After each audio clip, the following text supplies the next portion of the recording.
బంగారు పాదాలు పొందడానికి చూపిస్తున్నాను. ఏ విధమైన ఆటంకం లేకుండా ప్రభు వాక్యాన్ని నైనా తండ్రి నైనా చెప్పడానికి అవకాశం ఉంటుంది. వాక్యంతో మాతో మాట్లాడేలా కేవలం నీ మాట వింటేనే మేము బలపడగలం. కేవలం నీ మాట వింటేనే మేము మార్పు చెందగలం. సహాయం చేయండి. మాలో ప్రతి విధమైన అవిధేయతను, నిష్కలంకము, దోషము, మీ కంటికి తేటగా కనిపించిన ప్రతి అవరోధాన్ని తీసివేసి మీ నామానికి మహిమ తెచ్చుకోమని ప్రార్థిస్తున్నాను. మహిమయు గణితి ప్రభావాన్ని పొందాలి. ఏసీ యొక్క అతి శ్రేష్టమైన నామము ప్రతి మానవుని అడిగి వేడుకుంటున్నాను. 131వ కీర్తన 131వ కీర్తన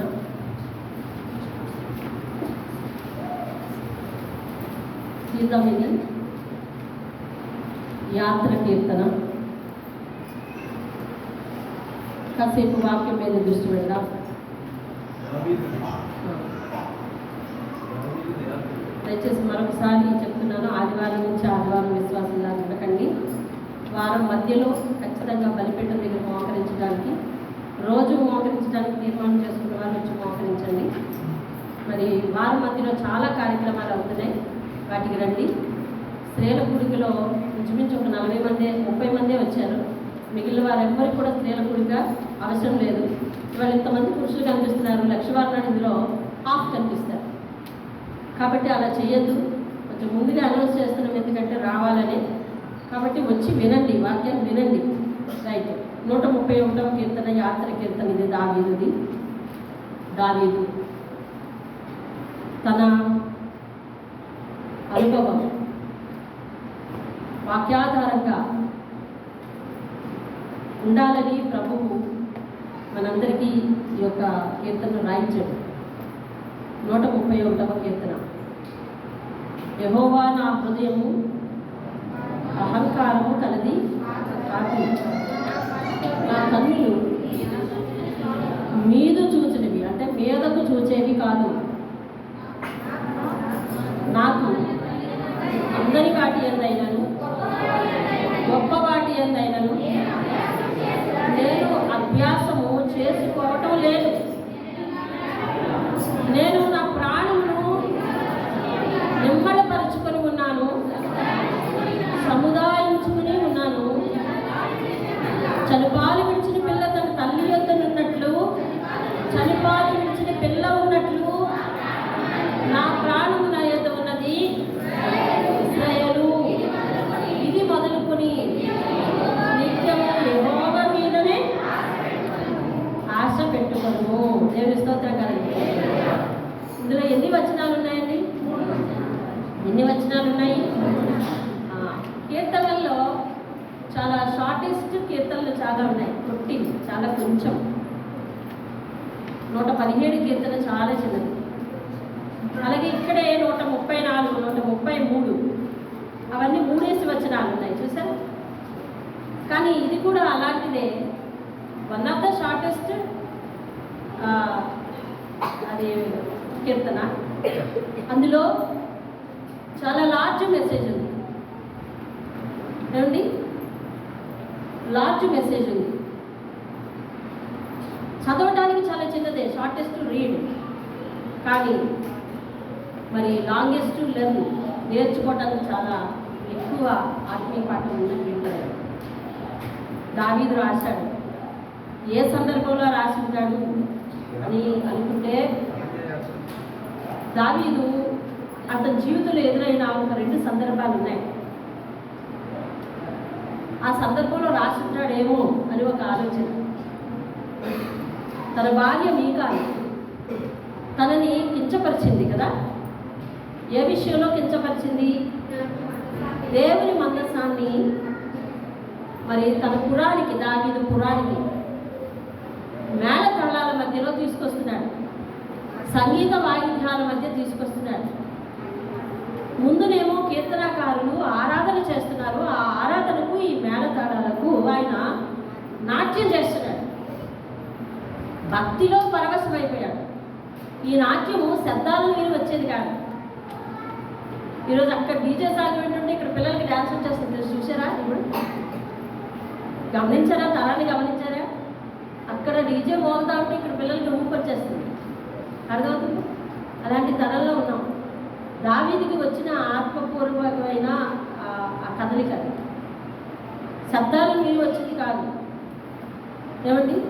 సంగీతం, ఆ యొక్క సంగీత శబ్దాలను మీరు వచ్చేది కాదు. కాబట్టి భక్తిపూర్వకంగా అతడు దేవుని మనసు నా దగ్గరికి వచ్చేస్తుందని ఒక సంతోషం, అలాగే కీర్తనకారులు కీర్తన పాడుతుంటే ఆ కీర్తన అర్థం చేసుకుని దాన్ని బట్టి పరవశించిపోయి తాను అప్పటికే మహారాజు అంటే యువరాజు కాబట్టి ఆ సందర్భంలో అతడు డ్యాన్స్ చేశాడు. భార్య మీకాలు చాలా కించపరిచింది, తనను పిలిచింది ప్రత్యేకంగా. ఎందుకు ఇలా ప్రవర్తించామని అడిగింది. దానికి సమాధానం ఏం చెప్పుకుంటాడు? 2వ సమూయేలు గ్రంథం 6వ అధ్యాయం చూడండి ఒకసారి.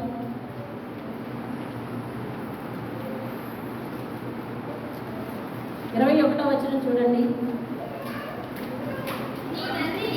దావీదు అంటున్నాడు, నీ తండ్రిని అతని సంతతిని విసర్జించి ఇశ్రాయేలీయులను తన జనుల మీద నన్ను అధిపతిగా నిర్ణయించుటకై నన్ను ఏర్పరచుకుని యెహోవా సన్నిధిని నేను అలాగు చేసి తిని, యెహోవా సన్నిధిని నేను ఆట ఆడి తిని అన్నాడు. ఎంతకంటే మరి ఎక్కువగా నేను తృణీకరింపబడి నా దృష్టికి నేను అల్పుడనై నీవు చెప్పిన పనికత్తుల దృష్టికి గనుడు నమ్ముదునని మీకాలుతో నేను దేవుని స్తోత్రం కలుగుతున్నాను. ఇందుకు నేను అందరి ఎదుట అల్పుడనైనా పర్వాలేదు, దేవుని దృష్టికి నేను గనుడుగా ఉండాలి. అక్కడ ఎందుకు అలాగా గెంతి ఆ డాన్స్ చేశాడో ఒక కారణం చెప్పాడు.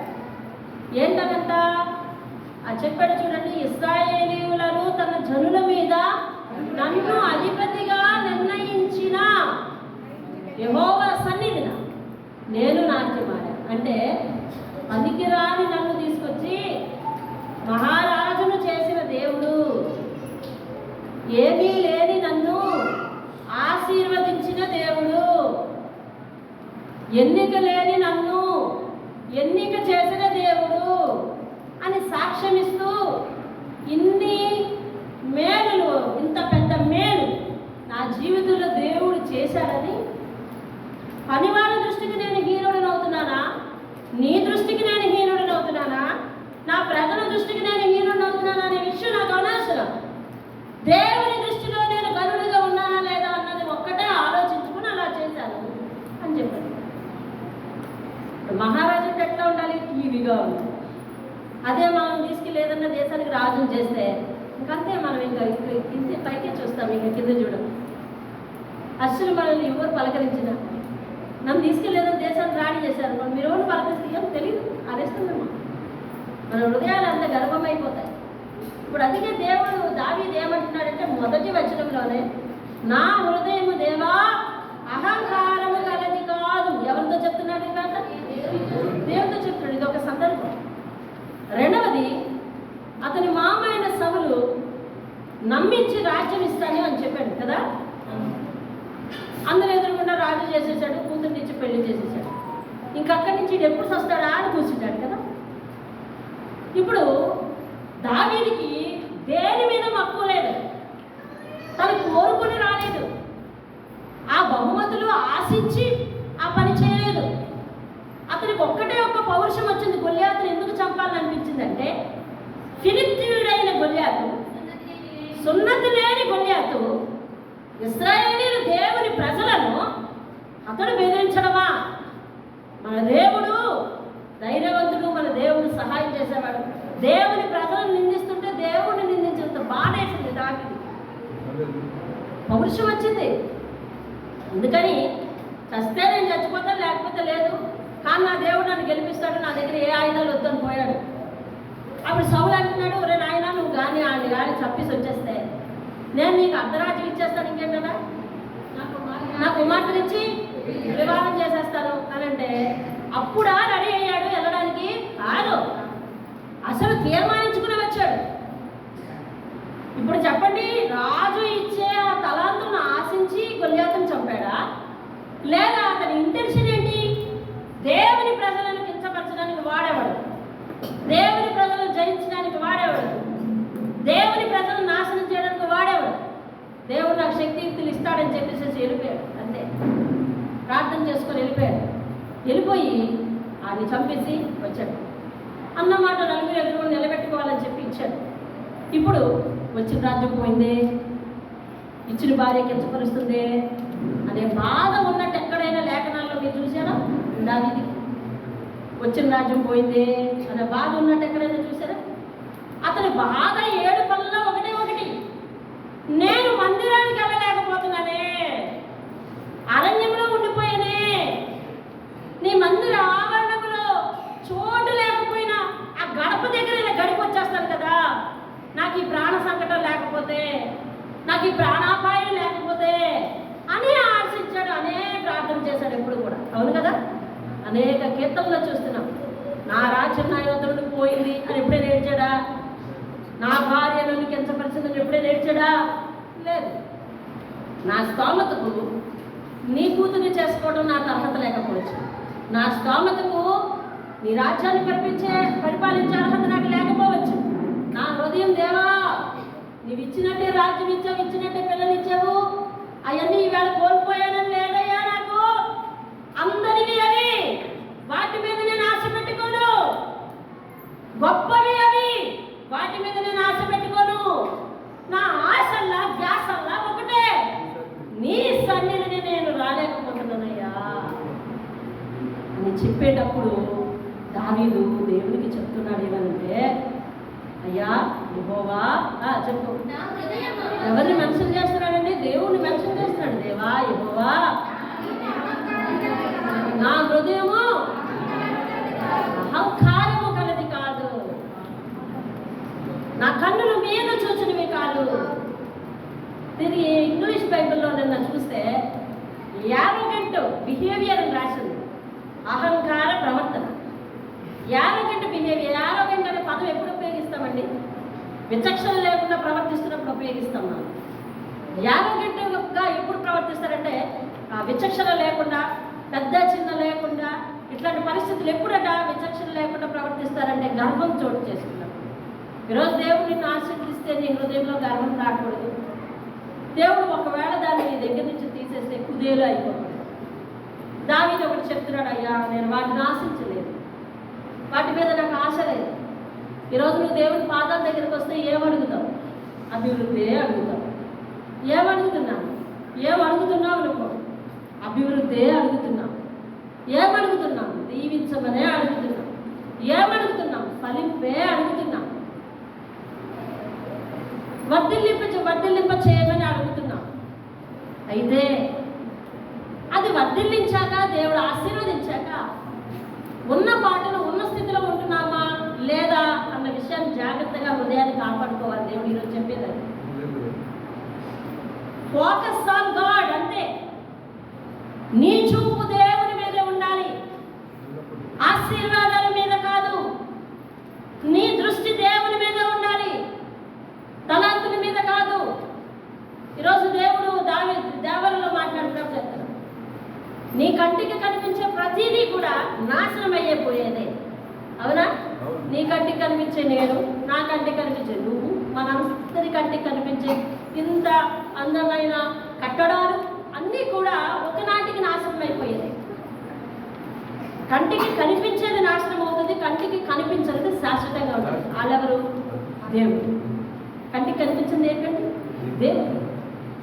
మనం ఏం చేస్తున్నామంటే కంటికి కనిపించే ఆశీర్వాదాల మీద ఆధారపడి మన బిహేవియర్లో చేంజ్ తెచ్చుకుంటున్నాం, మార్పు తెచ్చుకుంటున్నాం, మన ప్రవర్తనలో మార్పు తెచ్చుకుంటున్నాం. అర్థమైందండి? చిన్న క్లాసులు చదివేటప్పుడు ఒకలాగా ఉంటున్నాం, డిగ్రీ చదివేటప్పుడు ఒకలాగా ఉంటున్నాం. ఎందుకంటే డిగ్రీ వాళ్ళండి అంటున్నాం, డిగ్రీ వాళ్ళండి అంటున్నాం. అప్పుడు ఆ గుడిసెలో ఉండేటప్పుడు ఒకలాగా ఉంటున్నాం, మేడలో వచ్చినాక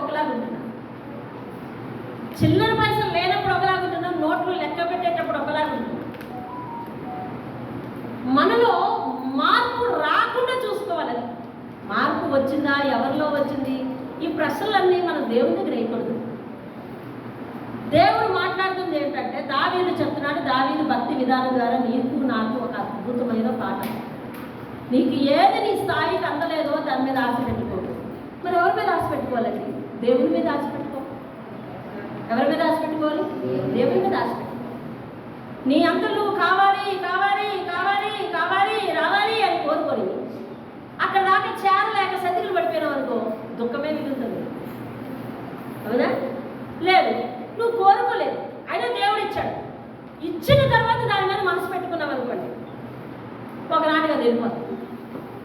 అప్పుడేమవుతుంది? అప్పుడు కూడా ఏమవుతుందో చెప్పండి.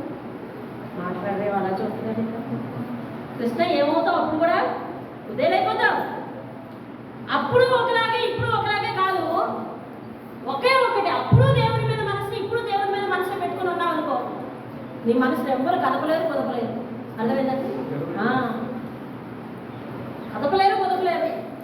దావీదు అంటాడు, నన్ను ఎవరు కదపలేరు అంటాడు. ఎందుకంటే అతని ఆశ అంతా దేవుడే, ధ్యాస అంతా దేవుడే. ప్రాణానికి కూడా చెప్తుండేటప్పుడు ఏయ్ అంటుంటాడు.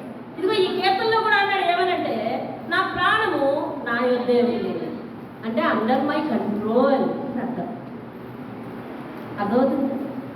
మన ప్రాణము మన కంట్రోల్లో ఉండాలండి, మన కంట్రోల్లో ఉండాలి. ఏ మనిషి, నీకు అంతకుముందు ఈ స్థితి లేదు, దేవునికి స్థితి ఇచ్చాడు. ఇది ఎవరి వల్ల పొందావో ఆయన పాదాల దగ్గర ఉండదు. దీన్ని ఆధారం చేసుకుని నువ్వు వెళ్ళలేదు. తెలుసా, ఒకప్పుడు నువ్వు దీన్ని వదిలి వెళ్ళిపోవాలి. నేను ఎప్పుడూ మనకిచ్చిన ఈ మందిరాన్ని బట్టి, ఆ గృహాన్ని బట్టి నేను దేవుడికి స్తుతి చెల్లిస్తాను. నేల మీద పడుకున్నప్పుడు ఒకసారి అలా పైకి చూస్తా, మా చదువుతో 10 రోజుకి 2 సార్లు అని అంటాను, ఇది మనకి యోగ్యత ఉందా? వెంటనే నా ప్రాణం చెప్తే ప్రాణం నువ్వు ఎప్పటికైనా ఇది విడిచిపెట్టి వెళ్ళిపోవాలి. వెళ్ళాలి వద్దా? వెళ్ళాలి వద్దా? నేను కథలను అంటే కుదురుతుందా? అనగలవా అసలు? మాట్లాడరేమిటి అలా చూస్తున్నారు? ఏమన్నా మాట్లాడాలి? కథల్లో అంటే కుదురుతుందా? అసలు మాట్లాడే అవకాశం ఉందా? అసలు అవకాశం లేదు. ఎక్కడ పడేస్తే అక్కడ ఉండాలి, ఎలా పడేస్తే అలా ఉండాలి. అదేంటండి, ఎలా చేస్తే అలా ఉండాలి. మాట్లాడడానికి లేదండి. ఒకనొక సందర్భంలో నేను ఒక మార్చురి ఎదురు నిలబడాల్సి వచ్చింది. ఆ సందర్భంలో మా వాళ్ళకి సంబంధించిన డెడ్ బాడీని తీసుకొస్తున్నారు. ఈవినింగ్ 5 దాటిపోయింది, 5:30 దాటిపోయింది. హాస్పిటల్లో మరణించిన వాళ్ళకి పోస్ట్ మార్టం చేయకుండా ఇస్తారా? ఇవ్వరు. వినండి ఒకసారి. పరిశుద్ధాత్మలు గుర్తు చేసి, నాకు అసలు గుర్తుండి ఇవన్నీ ఎప్పుడో జరిగింది, ఆయన గుర్తు చేస్తాను కానీ ఆ సంఘటనలు గుర్తురావు. అది అవసరమని దేవుడు భావిస్తున్నాడని నేను అనుకుంటున్నాను. 5:30 దాటిపోయింది, పోస్ట్ మార్టం లేకుండా ఇవ్వరు. సరే, వాటి నుంచి బయట తీసుకొచ్చారు డెడ్ బాడీని. తీసుకొచ్చి తర్వాత ఒక స్ట్రెచ్చర్ తీసుకొచ్చారు. స్ట్రెచ్చర్ అంటే మీకు తెలుసు కదా, స్ట్రెచ్చర్ తీసుకొచ్చారు. లోపల వాటిలో నుంచి బాడీలో ఒక స్ట్రెచ్చర్ మీద తీసుకొచ్చారు. ఇంక నేను ఆ బాడీలో ఫాలో అవుతున్నాను, మా వాళ్ళు కూడా ఉన్నారు ఫాలో అవుతున్నట్టు. అక్కడ బాయ్ వచ్చి అంటే అన్నాడు ఇంకొక బాయ్ని, వాడేమో ఆ స్ట్రెచ్చర్ని ఆ 2 అంచులు అలా పట్టుకున్నాడు, వీడేమో ఈ 2 అంచులు ఇలా పట్టుకున్నాడు. చూడండి, చెరుగుతారు చూసావా? చెరగడం తెలుసా మీకు? ఇదిగో ఇలా ఎత్తి అలా పడేశాడండి దాని మీద. ఇంత ఎత్తు మీద స్ట్రెచ్చర్ ఎత్తుంటే ఇంత ఎత్తు మీద దుప్పులు పడింది బాడీ స్ట్రెచ్చర్ మీద. ఒకసారి హృదయం కదిలిపోయిందండి. ఏంటి జీవితం? నేను ఇంచుమించు 20 సంవత్సరాల క్రితం సంఘటన ఏమండి. సరే, దాంతోపాటు మార్చురీకి తీసుకెళ్ళి, ఏంటి ఇప్పుడు ఎక్కడికి తీసుకెళ్తున్నారు దీన్ని? మార్చురీకి ఇప్పుడు ఇవ్వరంట అని చెప్పారు ఈయన. అలాగా, సరే మార్చురీ దాకా వెళ్తే మార్చురీలో నేను చూసిన సంఘటన ఇంకా నాకు అక్కడ ఉదయం అయిపోయిన పరిస్థితి అయిపోయింది. నేను చాలాసేపు తేరుకోలేకపోయాను. ఒకడు వెళ్ళాడు, ఈ బండితో తోసుకొని వెళ్ళి ఈ బండి అలా తోసాడు అంతే. అదేంటండి, అలా తోసాడు. అదేమో అలాగే గోడ కానుకుంది. అక్కడికి వెళ్ళాడు, బీరువాల్లాగా ఉన్నాయండి. నేను ఆ బీరువాలో నుంచి ఒకటై ఇక్కడ లాగాడు, లాగి కింద పెట్టాడు. కింద పెట్టి స్ట్రెచ్చర్ మీద నుంచి దాని మీద నుంచి జరిగాడండి. ఇప్పుడు డెడ్ బాడీ ఎక్కడి నుంచి అంత కింద పడిందండి. పెట్టులో కరెక్ట్గా అలా సెట్ అయిపోయింది. వాళ్ళకి అలవాటు అది. మన మనిషిని అట్లా చేస్తుంటే మనకి ఎంత హృదయం కదిలిపోతే ఆలోచించింది. వెంటనే పెట్టి ఇద్దరు భుజాల మీద తేల్చుకున్నారు, అందులో పెట్టేశారు. రేపు ఉదయం తీస్తారు. కిక్కును మనడానికి వీలు లేదు కదా. ఛాన్స్ ఉందా, అవకాశం ఉందా? ఉందా చెప్పండి? లేదు. కంటికి కనిపించే వాటిని చూసి మన మాట మారిపోతుంది, మన అవతారం మారిపోతుంది, మన స్థితిగతులు మారిపోతున్నాయి, మన హృదయం నుంచి రెస్పాన్స్ మారిపోతుంది. ఇవన్నీ కూడా మనల్ని మనమే చేంజ్ చేసుకుంటున్నాం. ఇప్పుడు నాకేంటి ధీమా అన్నట్టు అయిపోతుంది. ధీమా మంచిదే, కానీ దేవుణ్ణి లెక్క చేయనటువంటి ధీమా ఉండకూడదు. ధీమా మంచిది, కానీ ధైర్యం మంచిది. దేవుడు నాకున్నాడు అనే ధైర్యం మంచిది, కానీ అందులో రెండు ఉండాలి. దేవుడి వలనే నేను ఈ స్థితికి వచ్చాననే గ్రాటిట్యూడ్ ఉండాలి, అదే కృతజ్ఞత ఉండాలి. రెండవది ఆయనే శాశ్వతం తప్ప ఇవన్నీ శాశ్వతం కాదు అనే విషయం ఉండాలి. దేవుని స్తోత్రం కలుగుతుంది.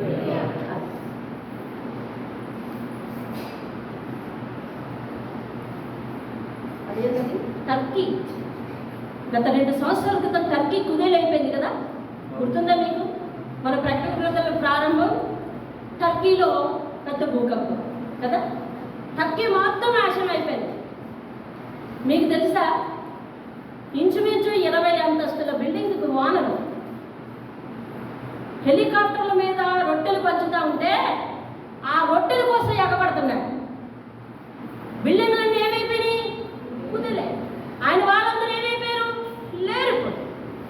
ఇతనికి కనీసం సింగిల్ పెన్నీ కూడా, అంటే చిన్న కాయిన్ కూడా అతనికి లేదు.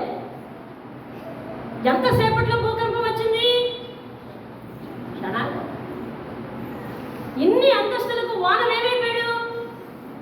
వెంటనే ధనవంతుడల్లా బికారి అయిపోయినాడు.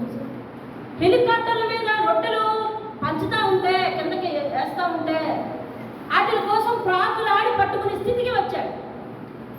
మీరు అప్పట్లో మీకు వార్త చూసే నాలెడ్జ్ బాగా ఉన్న వాళ్ళకి తెలుస్తుంది. అప్పుడు వేశారు కూడా దాన్ని ప్రత్యేకంగా. ఇతను ఒక 20 అంతస్తుల బిల్డింగ్ వానలు రొట్టెల కోసం ఎదురు చేస్తూ ఉన్నాడు. అర్థమైందండి?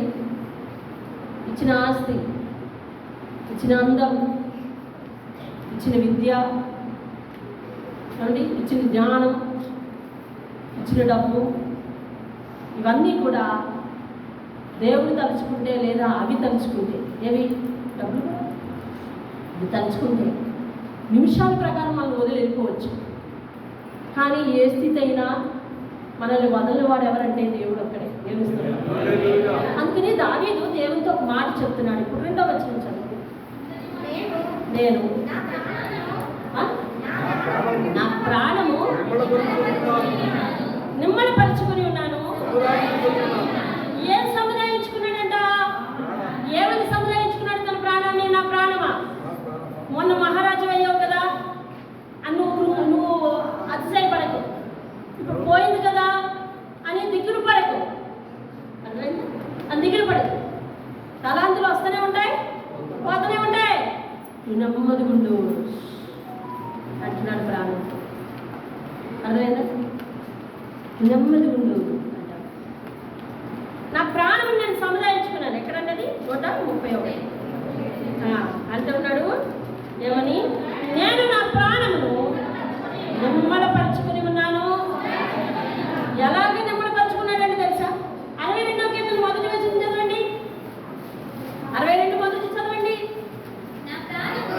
నా ప్రాణము ఓ జెస్సికా సరి కూర్చోమా. ఏమనగా నా ప్రాణము దేవుని నమ్ముకుని ఎలా ఉందంట? 5వ వచనం చదువు, అందులోనే నా ప్రాణము ఎలా ఉందంటే దేవుని నమ్ముకుని. ఎందుకు నమ్ముకుని మౌనంగా ఉంది? ఇచ్చిన నువ్వే, చేసిన నువ్వే, తీసేసుకున్నా నువ్వే, ఏదైనా నువ్వే, బ్రతికించినా నువ్వే, బ్రతికించకపోయినా నువ్వే. అవును, యేసేపు చేసిన పని అదే కదా, యోబు చేసిన పని అదే కదా, దానియేలు చేసిన పని అదే కదా. ఏమిటి ఎంతసేపు దానియేలు యోబు యేసేపు కాక మీకు ఏమి రావా? ఏం రావా అక్క? మీకు ఇంకేం రావా? యోసేపు దానియేలు యోబు తప్ప? తెలుసా మీకు? దేవుడు కూడా ఇంకెవరు గుర్తుంటారండి, అవునా? ఏ గ్రంథంలో? యేసేపు గ్రంథంలో ఎవరితోనో మాట్లాడుతూ దేవుడు అంటున్నాడు, ఆ ప్రజలతో మాట్లాడుతూ దేవుడు అంటున్నాడు, ఇదిగో నేను ఈ ప్రాంతంలో మట్టు పెట్టించేస్తాను, చూసుకోండి. నోవహు లాంటి వాడు కానీ, దానియేలు లాంటి వాడు కానీ, యోబు లాంటి వాడు కానీ అతనికి ఆళ్ళు గుర్తొస్తారండి. ఎందుకు? ఆత్మీయ జీవితము మనకందరికి ఎంతో పాఠాలు. వాళ్ళు ఒకటే అన్నారు, ఇలా నిలబడిపోయి మౌనముండు మౌనముండు, ఆయనే ఏం చేస్తే అది చేస్తాడు. మౌనం. దేవుని స్తోత్రం. శ్రమ వచ్చినప్పుడు ఎట్లా ఉండిపోయిందంటే ప్రాణం ఎక్కడ? దేవుని పాదాలు. ఎక్కడ? దేవుని పాదాల దగ్గర. కష్టం వచ్చిందా? నేను అదే దేవుడు నాకు నేర్పింది, మీకు నేను పాటించేది, మీకు చెప్పేది ఒకటే. కష్టం వచ్చిందా? దేవుని పాదాల దగ్గర ఉండిపో. బాధ కలిగిందా? దేవుని పాదాల దగ్గర ఉండిపో. భయం వేస్తుందా? దేవుని పాదాల దగ్గర ఉండిపో. ఒకటే చెప్పు, నాయన ఏం చేస్తావో నాకు తెలీదు అను. ప్రాణాన్ని నెమ్మదిపరుచుకో. నా ప్రాణమా నువ్వు ఎగిరెగిరినా ఏం చేయలేవే, నా ప్రాణమా నువ్వు తొందరపడి ఏం చేయలేవే, నా ప్రాణమా అటు ఇటు వెంపలాంటి నువ్వేం చేయలేవే. కానీ కూర్చొని కుదురుకుంటు దేవుడే చేసుకుంటాడంతా. నా ప్రాణాన్ని సముదాయించుకుంటున్నాను. దేవుని స్తోత్రం. హల్లెలూయా. ఎన్నోసార్లు ఇటు తోవలేదు వెళ్దామంటే, అటు తోవలేదు వెళ్దామంటే, ఇటు తోవలేదు వెళ్దామంటే 4 దారులు మూసిపోయాయి. ఉండడానికి యామాయేమి లాంటి మనుషులు ఉన్నారు, బంధువులు. ఎటు తోవలేదు, ఎవరి దగ్గరికి వెళ్ళి ఏ సాయం చేయరు. వాళ్ళే మమ్మల్ని వెనువెత్తే మనం మేమైతే ఏ సాయం చేస్తారు చెప్పండి? అర్థం ఉందా? లేదు. ఏం చేయాలి? అంతే, ఆయన చేస్తున్నారు. దేవేస్తుంది మౌనం ఉన్నవే. ఇలాంటి స్థితిలో పడ్డందుకు నిన్ను దేవుడు రక్షిస్తాడో లేదో చూడవే. ఇలాంటి ఇనకాటంలో పడ్డందుకు దేవుడు నిన్ను బయటపడతాడో లేదో చూడే ఒకసారి. ఇలాంటి బాధలలో నలిగిపోతున్నందుకు దేవుడి మీద ఆనుకుని చూడు, ఎలా బయటికి తీసుకొస్తాడో. నీ ప్రాణానికి చెప్పుకునే వారంగా ఉండాలి. దేవుడు ఖచ్చితంగా అలాంటి వాళ్ళు ఏం చేస్తాడో తెలిసినా, అలాంటి వాళ్ళు ఏం చేస్తాడో తెలిసినా లోకమంతా వాళ్ళకేసేలా చూసేలా చేస్తాడు తప్పనిసరి. స్తోత్రం. హల్లెలూయా. యోసేపుని తొక్కుదలను చూశారు, ఒక్కసారి లోపలేసి గోతులో పడేశారు. పాపం అన్నదమ్ములందరూ ఎలా చూశారు? ఒంటి నుండి అసలు ఎలా చూశారు చెప్పండి? మీరు చేసి ఎలా చూశారు?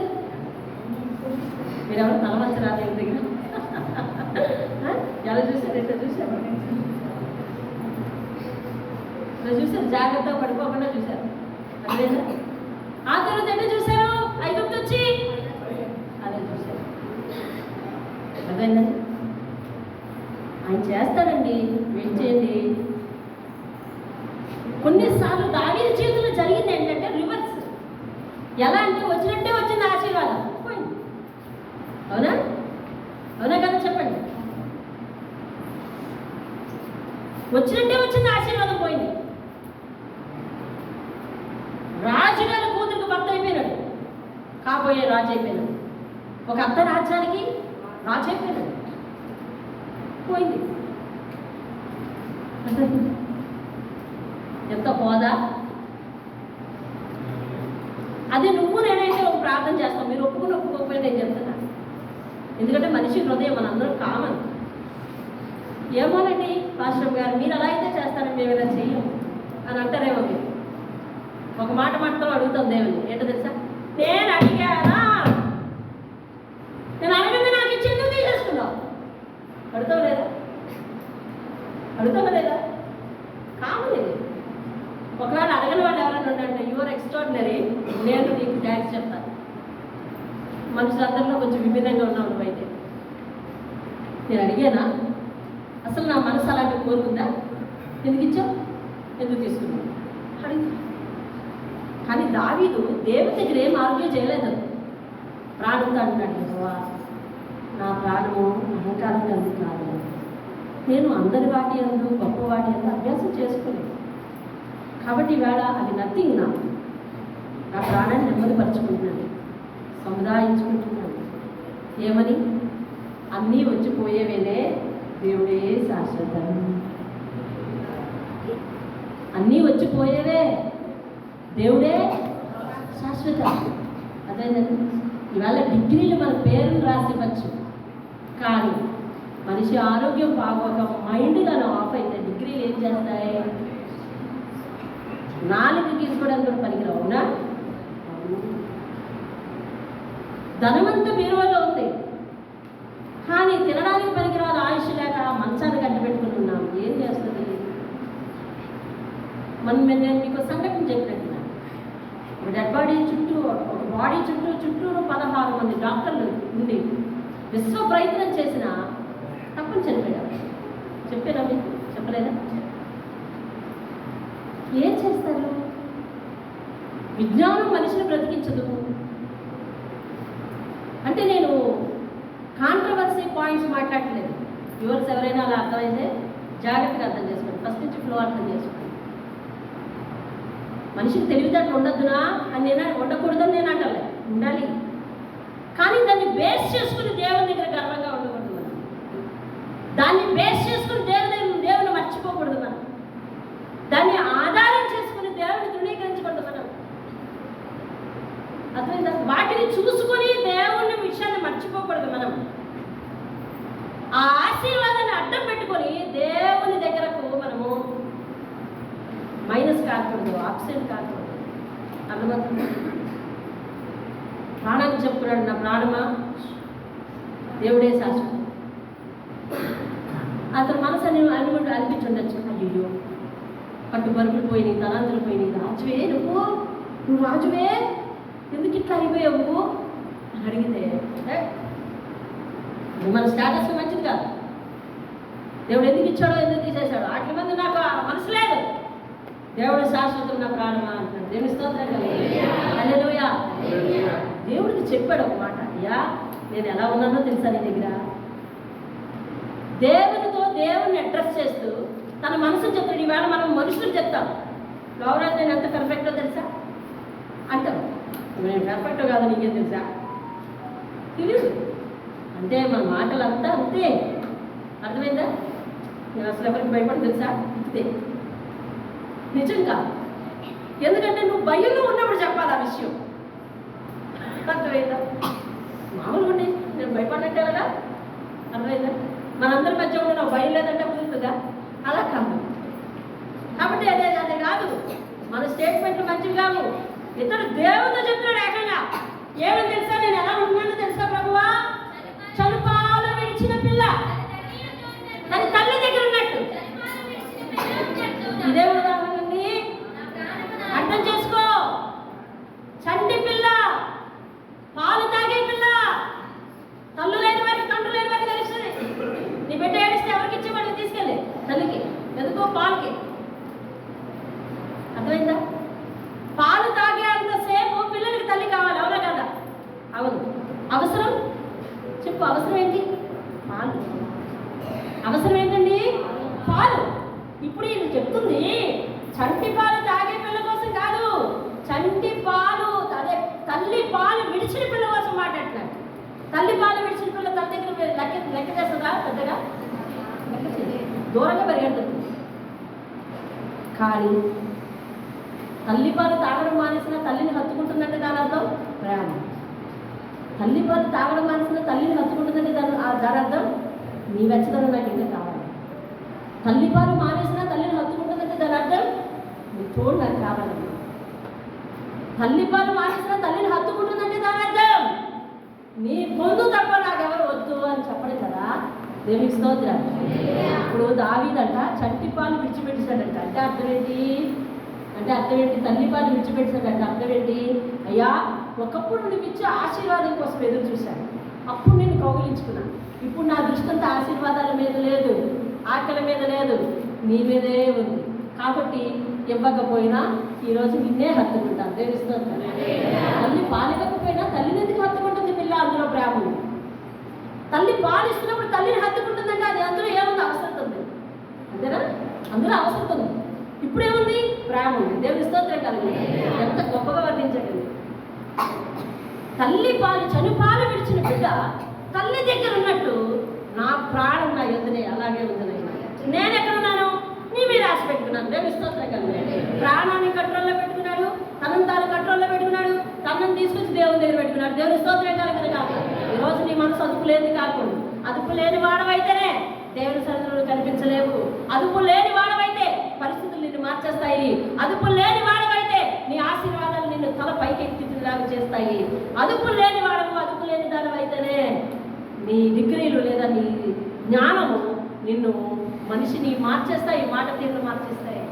కాబట్టి ఇప్పుడు ఏమంటున్నాడంటే దావీదు, చదివే ఆఖరి వచనం, ఎవరికి చెప్తున్నాడు దేవుడు? దావీదు పాట అయిపోయింది. ఇప్పుడు ఇశ్రాయేలు దేవుడు సంపాదించి చెప్తాడు. ఇశ్రాయేలు ఇది మొదలుకొని నిత్యము ఎవరి మీద ఆశ పెట్టుకోవాలండి? యెహోవా మీదనే ఆశ పెట్టుకోవాలి. దేవుని స్తోత్రం కలిగి మన జీవితాల్లో అభివృద్ధి కోరుకోవడం తప్పు కాదు. మన జీవితాల్లో ఫలింపు కోరుకోవడం తప్ప అమ్మా, తప్పు కాదు. కానీ ఒకప్పుడు ఏ స్థితిలో ఉన్నామో ఏమని సాక్ష్యం ఇచ్చేవాళ్ళం? దేవుడు ఇలాగ దీవించాడు, ఇలాంటి దీవెనకు నేను అర్హురాలు కాదు అని చెప్పేవాళ్ళం. అంతే కదా? ఎప్పటికీ అలాగే ఉండాలి. తెలుస్తాం. అర్థమైందా? ఒంటి మీద బట్ట మారినంత మాత్రాన, అర్థమైందా? మనిషికి డిగ్రీలు మారినంత మాత్రాన, ఆకారం మారినంత మాత్రాన, లేదు అంతకుముందు చెమటకమ్మ పోయి ఇప్పుడు శక్తి వాసన వస్తున్నంత మాత్రాన మన మాట తీరు మారిపోకూడదు, భక్తి విధానం మారిపోకూడదు. దేవుని పాదాల దగ్గరే ఉంచుకోవాలంట ప్రాణాన్ని. నా ప్రాణం నీ మీదే ఆశ పెట్టుకుందయ్యా. ఇది మొదలుకొని నిత్యమును ఎప్పుడు అంటున్నాడు తెలుసా? ఇప్పుడు నుంచి అన్నాడు. ఎప్పటి నుంచి చెప్పండి? వాక్యం ఆలకించారు కదా. ఎప్పటి నుంచమ్మా? ఇది మొదలుకొనంటే ఎప్పటి నుంచి? దావీదు దేవుడితో ఏం చెప్తాడు? ఇది మొదలుకొనని ఇప్పుడు నుంచి అంటాడు. ఎప్పటి నుంచి? నాకు అన్నీ పోయాయి కదా, ఇప్పుడు నుంచి దేవుడిస్తారు. అర్థమైందా? నాకు అన్నీ పోయాయి కదా. ఏం పోయింది? రాజ్యం పోయింది, ఆమె పోయింది, అన్నీ పోయాయి కదా. మధ్యలో వచ్చినవి మధ్యలో వెళ్ళిపోయాయి కదా. ఇది మొదలుకొని ఇప్పటి నుంచి కూడా నీ మీద ఆశ పెట్టుకుంటానయ్యా. దేవుని స్తోత్రం. హల్లెలూయా. దేని మీద ఆశ పెట్టుకుంటాను? నీ మీదే, దేవుని మీద ఆశ. ఇశ్రాయేలు నువ్వు నేర్చుకో ఇవాళ. ఇది మొదలుకొని నిరంతరము నిత్యము దేవుని మీదే ఆశ పెట్టుకో. దేవుని స్తోత్రం కలుగునుగా. 146:5 కీర్తనలు చూడండి.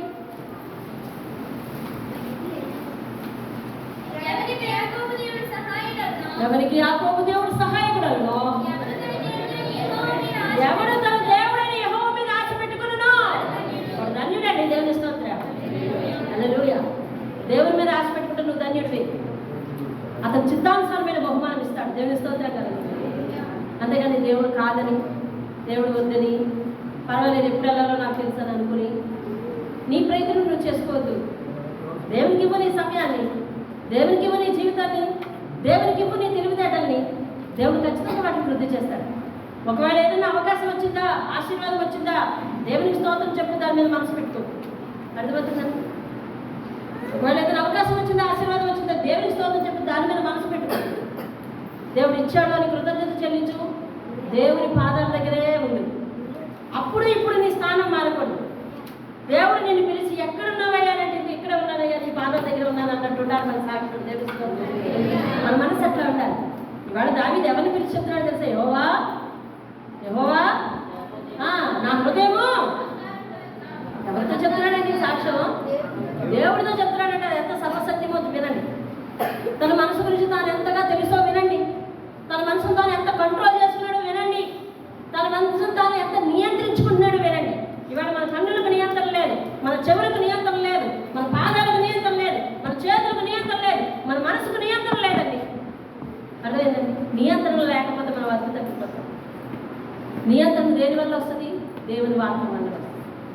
అదేంటండి, దేవోక్తి లేకపోతే జనులు ఏమవుతారంటే అందరు చెప్పాలి. దేవోక్తి లేకపోతే జనులు ఏమవుతారంటే కట్టు. దేవోక్తి, దేవుని మాట లేకపోతే కట్టు తెగిపోయిన గొర్రెలాగా తిరుగుతామంట. కట్టు ఉందనుకోండి, ఈ స్తంభాన్ని కట్టేసాము, అప్పుడు ఆ గొర్రె ఎక్కడ వరకు మేస్తుందండి? ఆ పరిధిలోనే. ఒకవేళ పరిధిలో ఉన్న గడ్డంతా అయిపోతే ఏం చేస్తుందండి చెప్పండి? బుద్ధిమంతులు కూర్చుంటారు, చాలా గట్టిగా మాట్లాడతారు, చాలా ఎక్కువ మాట్లాడతారు తెలుసు నాకు. ఎవరెవరు ఏ మాటలు మాట్లాడతారు కూడా తెలుసు. ఏం మాట్లాడుకుంటుంటారండి చెప్పండి. మాట్లాడుతుంటే ఒకవేళ మ్యాథ్ అయిపోయిందండి ఏం చేస్తుందండి? అట్లా ఉండి మళ్ళీ ఎవరు తెస్తున్నారా అని చూస్తుంది. ఎక్కడుండి? పరిధిలో ఉండి, పరిధిలో ఉండి, కట్టులో ఉండి. కట్టులో ఉండాలండి. మనం పెట్టినా నీదే బాధ్యత, పెట్టకపోయినా నీదే బాధ్యత. నువ్వు వేసిన కట్టులోనే నేను ఉంటానని వాక్య పరిధిలోనే ఉండాలండి. దేవుని స్తోత్రం. హల్లెలూయా. నేను తిరిగి వచ్చేస్తాను. ఆదివారం మాత్రం నా మెడకు తాడేసి కట్టాను దేవుడిని అంటే కట్టడు. అదేంటే కట్టడం. నేను ముందు తిరిగి వచ్చేస్తాను వారం అంతా. ఆదివారం ఒక్కరోజు నా మెడకు తాడేసి నీ మాట చెప్పునే 11:35 నిమిషాలు వరకు అన్నవనుకో ఎల్ల వేళ ఏమంటే అడిగినా ఇది మొదలుకొని నిత్యము యెహోవా మీదనే ఆశ పెట్టుకోవాలంటే దేవుని స్తోత్రం కలగాలి. ఒక మాట నేర్చుకోవాలి. అందరి వాటి నేను మన స్థాయికి ఏది మించిపోయిందో చెప్తున్నాను. ఇవ్వాలనుకుంటే దేవుడు ఇస్తాడు. ఒక మాట దేవుడు ఒకసారి ఒక అద్భుతమైన పాఠం నేర్పించాడు మనకు. మీకు అది గుర్తుందో లేదో, నాకు గుర్తుంది. మనిషి ఏం చేస్తున్నాడంటే తెలుసా? ఆశీర్వాదాలు ముందు పెట్టుకుంటాడంట, వెనకాతలేమో తను పరిగెడుతున్నాడు, తను ఉంటున్నాడంట. వెనకాతలేమో దేవుడు పరిగెడుతున్నాడు. ఎందుకని? ఆశీర్వాదాలు కావాలి కావాలి కావాలి అని పరిగెడుతున్నాడు. దేవుడు ఎందుకు ఎలా పరిగెడుతున్నాడు? నాయన ఆమె చూసుకుని వెళ్ళిపోతే పడిపోతారా పడిపోతారా పడిపోతారా అని ఆయన పరిగెడుతున్నాడు. అర్థమైందా? ఈడ అందుకోడు. ఈయన అందుకునేసరికి ఆయన అందులో పడ్డాడు. ఏం పోవాలి. అర్థమైందా? విన్నారమ్మా? విన్నారా? స్తంభం చాటలకి సినిమా కనిపించింది, అమ్మాయిలో ఉంటుంది. ఇప్పుడు చూశాను. రైట్. స్తంభం రాము ఎలాగే తీసేద్దాం వచ్చేవారండి. ఆశీర్వాదం వీడు అందుకోండి. కావాలని పరిగెట్టావా రావు, అది నా జీవిత అనుభవం. కావాలి అనుకున్నావా రావు. నా జీవితంలో నాకు ఏ ఆశ ఉండేదో తెలుసా? 10 రూపాయలు చూడాలి చూడాలి దాచుకోవాలి దాచుకోవాలి ఉండేది. నా జీవితం కదా అయ్యింది కాదు అప్పట్లో. డబ్బు, మనుషులు, బంధాలు, కులం కులం అనే దాని మీద అంత అసహ్యత కలిగిందంటే మానవత్వం లేని కులం కులవాలి దేవుడు. అందుకే కులానికి మానవత్వం ఉండదు కాబట్టి కులం వద్దన్నాడు దేవుడు. బైబిల్లో చూపించండి కులం. చూపిస్తే మీకు ఎంత కావాలంటే ఇది రాసిచ్చేద్దాం. ఇదే ఉంది నా దగ్గర, రాసిచ్చేద్దాం. ఆ స్థలం అయితే మీ డబ్బు కట్టి చూపి ఇచ్చేస్తాను. స్థలమానికి మీరు డబ్బులు కట్టండి, చెల్లి అయిపోతుంది, నాకేమవుతుంది లేదు. ఇంత అసహ్యత కలిగింది. చచ్చే శవాన్ని, మా తాత శవాన్ని అక్కడ పెట్టి ఎవరైనా చెయ్యి వేశారో మిమ్మల్ని నేను పొలంలో వెలివేసేదా. అది అలాగే ఉండేవాడిని. ఎలా తీసుకెళ్తాడని మా నాన్నని, నన్ను, మా అమ్మని అందరినీ ఆ శవం దగ్గర నిలబెట్టేసి ఒక్కరిని వంటలు చేసేసారండి. మేమంటే దేవా ఏం చేస్తావు ఏం చేస్తావు ఏం చేస్తావు ఏం చేస్తావు ఏం చేస్తావు. తాగడానికి ఎందుకు శవం తీసుకెళ్ళండి, ఎంత ఖర్చండి. ఈ దిగుమాన జీవితానికి శవం అయిపోయినా ఖర్చే కదా. నాకు ఉండిపోయి మండు టైంలో ఆ శవం దగ్గర వీళ్ళందరూ ఆ పంచకి వెళ్ళి ఏం జరుగుతుందా అని కోతి దగ్గర నక్కలాగా కూర్చొని ఉన్నారు. ఎలా తీసుకెళ్తాడు అని అర్థమైందా? ఆడెవడో మా కుల పెద్ద ఆర్డర్ వేసేసి, మా బంధువే స్వయాన్ని మా చిన్నాన ఆర్డర్ వేసేసి వెళ్ళిపోయాడు. వీళ్ళెవరు చేయడానికి వీలేదు. ఎవరు చూస్తారో రాడే. అందరి కళ్ళల్లోకి సూటిగా చూసి నా ప్రశ్న, నువ్వు మనిషివేనా అని అనిపించింది. అర్థమైందా? ఇంత ఘోరమైన సంగతి ఆ పరిస్థితి అండి. అలాంటి పరిస్థితులు ఇరుక్కుపోయామండి నేను చాలాసార్లు. ఇంచుమించు 11:30 అవుతుంది. ఉదయం 7 గంటల నుంచి ఎండలో ఉండిపోయాం. అలా మీకు అనిపిస్తుంది ఈమెమి చక్కగా చెప్తుంది అని. ఎలాంటి పెనం మీద సంగతులు, పొయ్యిలోని సంగతులు అలాంటి సంగతులు ఒకటొకటి చాలా చెప్పవరకు సమయం ఉండట్లేదు. అర్థమైందా? 11:30 చేసి ఈ చిక్కుముడి ఎలా విప్పుతుందా దేవుడా? అసలు నీకు ఇది సాధ్యమేనా? ఎలాగ మమ్మల్ని నీడకి తీసుకెళ్తావు? ఉదయం నుంచి కడుపులో మంచిగా లేవు, మండు టెండ ఇలా ఉండిపోయావయ్యా పిల్లలతో పాటు. ఏంది పరిష్కారం? ఎంతసేపు ఎదురు చూస్తుంటే కన్నం గారు బయటకు ఎక్కడికి వెళ్ళారంట. ఆయన ఇంటికి వచ్చేసరికి ఆ విషయం తెలిసింది. ఈ దరిద్రులందరూ ఇలా చేశారు అనేసి అనగానే వచ్చి వస్తుండగానే మొదలెట్టాడండి. దరిద్రులారా, మీరు మనుషులా పశువులా? అన్నారు ఇట్లా చేస్తారా? వాళ్ళు చేసిన తప్పు ఏంటి అని మొదలెట్టి తీసుకెళ్ళండి అని చెప్పి ఒక ఆర్డర్ వేసేసరికి అందరూ కదిలి తీసుకెళ్ళారండి. ఆయన వాడుకున్నాడు దేవుడు. ఎక్కడ చిక్కుముడి ఉందో, ఏ సందర్భంలో ఉందో మనకు తెలియదు. నమ్మకుండిపోతే చాలండి, దేవుడు కార్యం చేస్తారు. దేవుని స్తోత్రం హల్లెలూయా. ఎలాంటి పొయ్యి మీద అమ్మయ్యా, పొయ్యి మీద పెనం మీద కదా అని అనుకునే సందర్భం, పొయ్యిలో పడిన సందర్భాలు కూడా చాలా ఉన్నాయి. ఇవాళ ఏం లేక అలా చెప్పేస్తారు, ఇలా చెప్పేస్తారు. అది తట్టుకున్న వాళ్ళు తెలుస్తుంది, అనుభవించే వాళ్ళు తెలుస్తుంది. నీ వ్యాఖ్యానాలు కావచ్చు, అర్థమవుతుందా? ఏం చెప్తావో చెప్పు, అనుభవించి వచ్చా. దేవుని అడిగాను, ఎందుకింత రాసి రంపాన్ని పెడుతున్నావు? ఎందుకు ఇన్ని శ్రమంలో ఉంచుతున్నావు? దీని ఫలితం ఏంటి? ఎందుకు ఇలాగా? మాకే ఎందుకు ఇలాగా అని ప్రశ్నించిన రోజులు ఉన్నాయి. దేవుడు అప్పుడు సమాధానం చెప్పలేదు, ఈరోజు చెప్తున్నాడు సమాధానం. వాటికి ఏంటో అర్థమైతే ఎలాంటి కష్టాలైనా తీయగలరు. దేవుని స్తోత్రం కదా. ఇది మొదలుకొని ఆయన మీద ఆశ పెట్టుకోవాలి. నమ్మింది మొదలుకొని ఆయన మీద ఆశ పెట్టుకున్నాం కాబట్టి దేవుడు విడిచిపెట్టలేదు. దేవుడు అనుకోకుండా మరి దేవుడు ఆశీర్వదించాడు. దేవుని స్తోత్రం కలుగుగా. మర్చిపోయా, ఆశీర్వాదాలు ముందు పరిగెడితే, వెనకతలు మనం పరిగెడితే, దేవుడు వెనకతలు పరిగెడితే ఇంకేం మంచిది కాదు. ఆశీర్వాదాలు మనిషికి ఎన్నడూ అందవు. మనిషి నీ దేవుడు పట్టుకునే లోపల వెనక తిరిగితే కదా పట్టుకోవడానికి, పట్టుకునే లోపల ఆ నరకంలో పడిపోతున్నాడు. అలా కాదు, వరుస మార్చాలి, దేవుని ముందు పెట్టాలి. ఆలైన ఇటు తిరగండి, ఆలైన ఇటు తిరిగితే ఎలా ఉంటుంది? దేవుడు ముందు నడుస్తాడు, వెనకతలు మనిషి నడుస్తాడు. ఎలాగో తెలుసా? అయ్యా నీ వెనకాతలే నేను వస్తున్నాను, నీ పాదాల వెలుగులోనే నేను వస్తున్నాను, ఎక్కడికి నడిపిస్తావో నడిపించు, నువ్వు నడిచిన చోటగా నడుస్తావయ్యా అని నడుస్తూ ఉంటే నువ్వు కావాలనుకుని వస్తాయి. అలా వచ్చినవే నాకు తెలుస్తాయి, నువ్వు కావాలా తెలుపుని వస్తాయని వస్తాయి. ఎందుకంటే నీ నడక ఎవరి వెనకతలు తెలుసా? దేవుని వెనకతలు. అనుభవపూర్వకంగా చెప్తున్నాను. పాకులాడతావా? దేవుని వదులుకొని పాకులాడతావా? దేవుని వదులుకొని పరిగెడతావా? దేవుని విస్మరించి అన్నున్నాయని అంటావా? అది వద్దు, దేవుడు ముందు పెట్టు. ఏది ఏమైనా ప్రపంచం వెళ్ళిపోతుంది, నీ అనుగతులు నేను ఉంటాను, పరిగెట్టుకొని వస్తాయి. దేవుని స్తోత్రం కలుగుతుంది. అందుకు నేను సత్యసాక్షి. నిన్ను సత్యసాక్ష్యం చేయాలనే దేవుడు కొన్నిసార్లు నీ ఎదుట ఒక గేమ్ పెడతాడు. అబ్బాయి ఇది మనకొద్దు అనుకుని నువ్వు వెళ్ళిపోతావు. అందులో గెలిస్తే ఎంత పట్టుందో నీకు తెలియజేస్తాడు దేవుడు. దేవుని స్తోత్రం కలుగుతుంది. మోకరించండి, ప్రార్థన చేయాలి. అందరి వాటి అన్నైనా గొప్ప వాటి అన్నైనా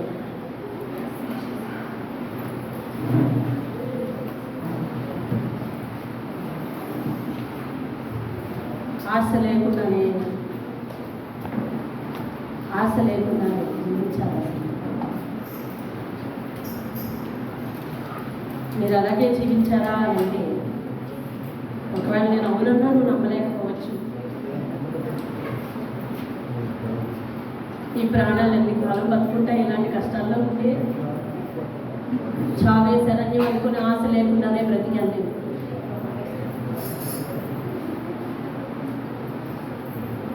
దేవుడు దీవించినా కానీ ఆయన పాదాల దగ్గర ఎందుకు కూడా తలెత్తుకోలేదు.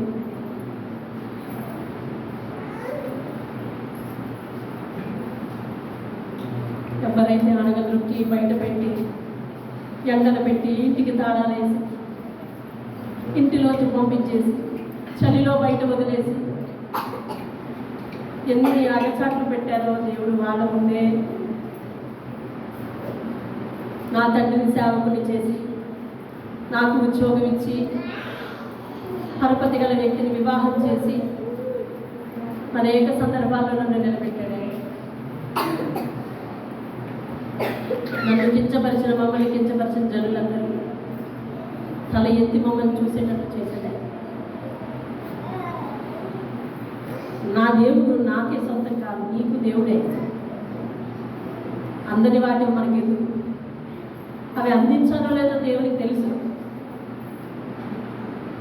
చూసారా, దావీదు జీవితంలో అందినట్టే అందిపోయినా వాటి మీద మనసు లేదు, చీ అంటున్నాడు. పౌలు అంటున్నాడు, వెనుకున్నవి మరిచి ముందున్న వాటికై సహనంతో పరిగెడుతున్నాను. నాకు అధికారం తెలుసు, అహంకారం తెలుసు, అన్నీ తెలుసు, అయినా వాటిని మర్చిపోయాను నేను అంటా ఉన్నాడు. ఈరోజు నీ మాటల్లో, నా మాటల్లో అహంకారం చచ్చిపోవాలి. నీ మాటల్లో, నా మాటల్లో గర్వం చచ్చిపోవాలి. మన మాట చిన్నదైనట్లు ఉండాలి. దేవుడు చెప్పింది అదే. దేవుడు ఆకాశం అంటున్నాడు, నువ్వు ఆయన పాదపీఠం దగ్గర ఉన్నావు కాబట్టి నీ మాటలు కొద్దిగా ఉండాలి, కొద్దిగా ఉండాలి. సమర్పించుకో దేవుని హృదయాన్ని, దేవునికి నీ హృదయాన్ని, ప్రాణాన్ని సముదాయించుకో. ఇచ్చిన తలాంతులు చూసి గర్వపడద్దు, ఇచ్చిన తలాంతుల మీద ఆశ పెట్టుకొని అవే అడ్డు అని చెప్పి దేవుని దగ్గరకు ఆబ్సెంట్ కావద్దు. లేదా ఇదే తలాంతులు దేవుడు ఇచ్చినవే అని చెప్పి దేవునికి సమయం లేదని అనొద్దు.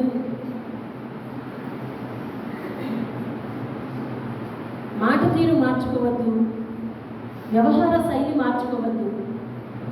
ఇది మొదలుకొని ఇశ్రాయేలు నిత్యము దేవుని మీద ఆశ పెట్టుకో. నష్టపోయావా, మౌనంగా ఉండు. అగౌరవపడ్డావా, మౌనంగా ఉండు. కోల్పోయావా, మౌనంగా ఉండు. ఎన్నో ఆశలు పెట్టుకున్న ఆశలన్నీ ఇప్పుడు అడియాసలు అయిపోయినట్టు కనిపిస్తున్నాయా, మౌనంగా ఉండంతే, మౌనంగా ఉండు. ప్రార్థన చేద్దాం. మహాగణమైన మా తండ్రి, ఈ పరిశుద్ధ ప్రాధాన్యత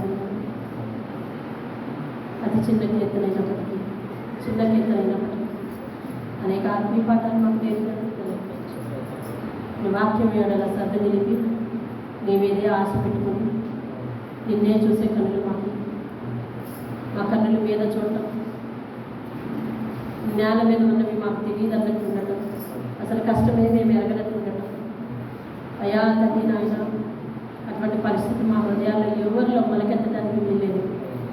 మేము ఏ పని చేసినా నీ ప్రేమతో దేవుని కొరకై చేయటానికి, దేవుని కొరకై సాగటానికి, దేవుని కొరకై పరిగెత్తడానికి, దేవుని ఆజ్ఞను దేవుని కొరకై పాటించడానికి నేర్పండి.